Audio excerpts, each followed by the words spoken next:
মুন্সিগঞ্জ সদর উপজেলার মীরকাদিমের গোয়ালঘুন্নি দরগাবাড়ি কাঁঠালতলা সহ বেশ কয়েকটি গ্রামের প্রতিটি ঘরে যেন এখন ক্ষুদ্র পোশাক কারখানা। ঈদ সামনে রেখে গ্রামের প্রায় প্রতিটি ঘরেই এখন রাত দিন এক করে তৈরি হচ্ছে বাহারি রঙের পোশাক। এখানকার তৈরি পোশাক ঢাকার সদরঘাট, কেরানীগঞ্জের কালীগঞ্জ ও নারায়ণগঞ্জের বড় বড় পাইকারি মার্কেট হয়ে চলে যাচ্ছে দেশের বিভিন্ন প্রান্তের বিপণী বিতানগুলোতে। মার্কেট থেকে আমরা মাল নিয়ে আসি, এখানে নারায়ণগঞ্জ মাল নিয়ে আসি, এখানে মাল কাটিং করা হয়, মাল বানানো হয়, মাল বানিয়ে নারায়ণগঞ্জ দেওয়া হয় আর ঢাকা কেরানীগঞ্জ দেওয়া হয়। সবসময় চাপ থাকে প্রত্যেক বছরে, এই বছর একটু বেশি দেয়া গেছে। লোকাল কারখানা আছে, প্রায় দেখা গেছে 2 থেকে 250 কারখানা আছে।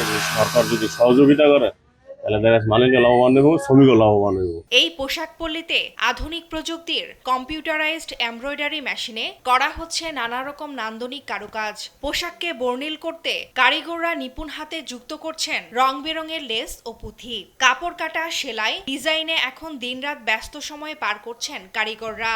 তবে গত কয়েক বছরের তুলনায় এবার পোশাকের চাহিদা ভালো বলে জানান উদ্যোক্তারা।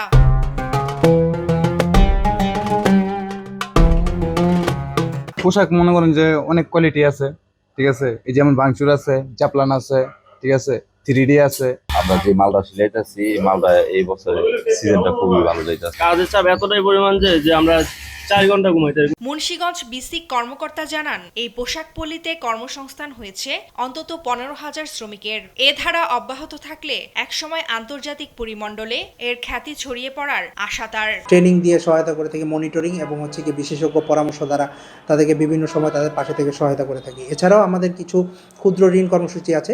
রমজানের ঈদে এখনকার ক্ষুদ্র কারখানাগুলোতে উৎপাদিত পোশাক বিক্রির লক্ষ্য প্রায় 250 কোটি টাকা।